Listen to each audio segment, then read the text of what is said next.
나는 우리 집에서 이 귀신을 2번 경험했습니다. 시작은 1981년 내가 10대였을 때였습니다. 아마 17살이었을 때 나는 뒷마당에서 혼자 책을 읽고 있었습니다. 햇살은 눈부시고 날이 너무 좋아 혼자 책을 읽기 좋은 날씨였습니다. 그러던 그때 집중을 깨트리는 이상한 소리가 들리기 시작했습니다. 천천히 집중을 해서 듣기 시작했습니다. 이상한 동물의 울음소리 같기도 하고 사람이 일부러 웃음을 참아가며 우는 소리 같기도 했습니다. 분명 어린아이의 훌쩍이는 소리는 아니었습니다.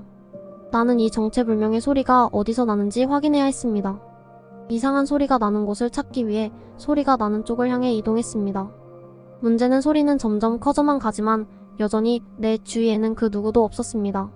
몇 걸음만 더 걸어가면 마치기 바로 옆에서 울음소리가 들릴 것 같았지만 내 주위에는 아무도 없었습니다. 나는 너무나도 무서웠기에 그 자리에서 도망쳐 키우는 개를 데리러 갔습니다. 개를 데리고 소리가 들렸던 곳으로 다시 도착했을 때에는 소리가 멈추었습니다. 적어도 내 눈에는 아무것도 보이지 않았지만 내가 키우던 개는 바로 앞 화단을 향해 으르렁대기 시작하며 짖었습니다. 이때 나는 눈에 보이지 않을 정도로 작은 동물이 화단에 숨어 있을 거라 생각하고 그 자리에서 개를 데리고 도망쳤습니다. 다시 생각하더라도 정말 설명할 수 없는 일이었지만 잊어버리려고 했습니다. 그날 저녁 엄마와 언니랑 함께 거실에서 TV를 보고 있는데 창문 쪽에서 이상한 소리가 들리기 시작했습니다. 마치 누군가 젖은 손으로 창문을 만지며 창문을 열려고 하는 삐그덕거리는 소리가 들렸습니다.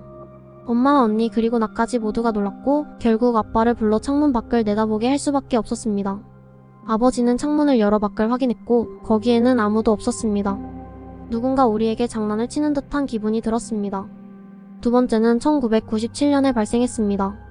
그때 나는 결혼을 하고 남편과 10개월 된 아들과 고양이랑 함께 살고 있었습니다.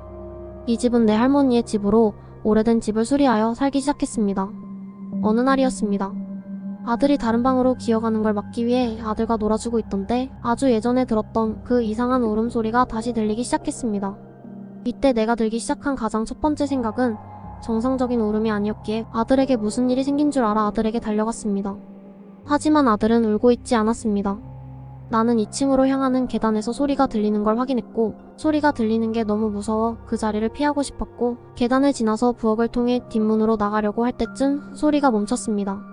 내가 어릴 때 경험했던 일과의 다른 점은 이번에는 소리가 스스로 멈췄다는 게 달랐습니다. 그리고 내가 키우는 고양이는 부엌 문에 대해서 겁을 먹은 건지 한동안 부엌 문을 향해 울거나 하악질을 했습니다. 그리고 우연의 일치이지만 이 집에서 생활한 할머니가 비슷한 경험을 한 적이 있습니다.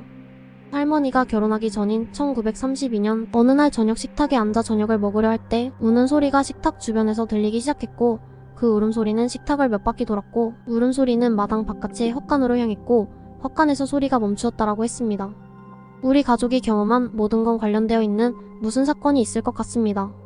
혹시 비슷한 경험을 한 가족이 있는지 궁금합니다. 오늘의 이야기 여기까지입니다. 구독과 좋아요는 저에게 힘이 됩니다. 영상 시청해주셔서 감사합니다.